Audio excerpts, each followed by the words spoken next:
Bonjour, bonjour, j'espère que vous allez bien. Donc aujourd'hui, je vais vous montrer une astuce pour pouvoir faire la bouillie de maïs type camerounaise sans bouillie, juste avec la farine de maïs type T55. Donc moi, j'utilise cette farine de maïs. Vous avez besoin de la farine de maïs, du sucre, un citron et un peu d'eau. Donc, dans un premier temps, on va mélanger de l'eau dans la farine, l'eau froide, jusqu'à ce que le mélange devienne homogène. Donc, on mélange jusqu'à ce que ça devienne homogène. Donc, on a cette texture, ça devient homogène. Avant cela, on a fait bouillir de l'eau, qu'on laisse, on laisse bouillir de l'eau.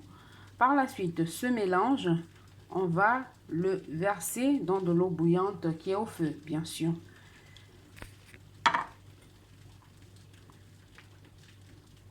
Donc, je verse mon mélange dans de l'eau bouillante.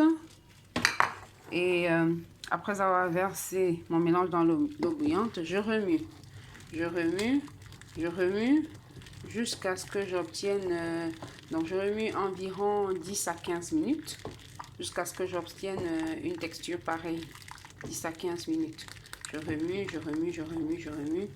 Par la suite, je mets mon citron. Lorsque j'ai mis mon citron, je laisse reposer pendant un certain temps. Donc, je presse le jus du citron dans mon mélange et je laisse reposer pendant un certain temps. Donc, après avoir laissé 15 minutes au feu, je rajoute le sucre.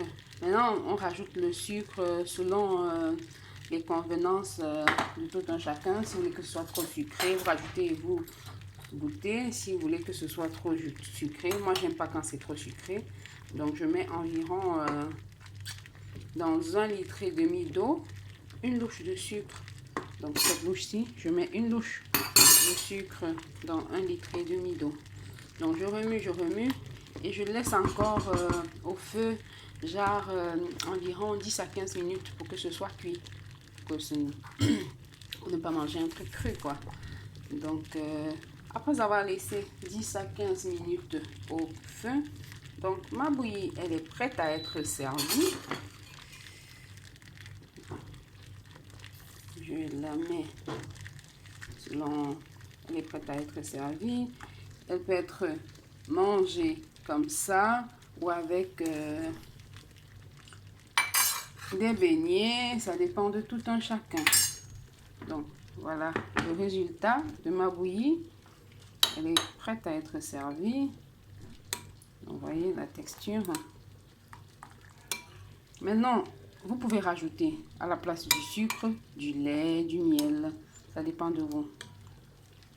J'espère que vous avez aimé et n'hésitez pas à vous abonner à ma chaîne YouTube car beaucoup plus de recettes et d'astuces arrivent. Merci et à très bientôt. Bonne journée à vous.